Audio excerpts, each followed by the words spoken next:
And over the last year, Carter, you guys have some big news. You've got a new relationship with GEF. Would you mind describing what that is? Yeah, we've been working with the GEF ever since the GEF was created, and have been involved with 100 projects with the GEF, ranging from the very small to the huge, one of which is something I'd love to talk about, which is something that just happened with the Brazilian government and the Amazon.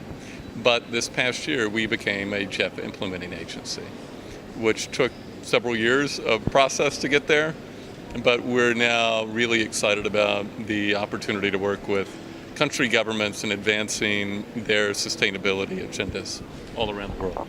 Great, and you're taking part in some conversations this week about food production and supply chains. Tell me how that ties into the issues of climate change, deforestation, and so forth. Yeah, I think most people would be surprised that the panda is suddenly obsessed with food.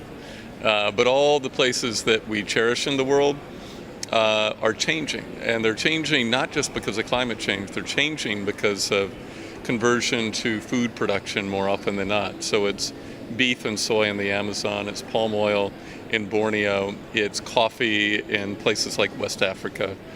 And so I'm here as part of a panel to talk about the role of the private sector and governments in helping move sectors of food production towards sustainability, to use less land, energy, and water. Okay, well, let's get specific. Let's talk about that Brazilian project you just brought up. Yeah, well, that is different. There are two sides to addressing deforestation. One is what I just talked about, which is addressing the drivers.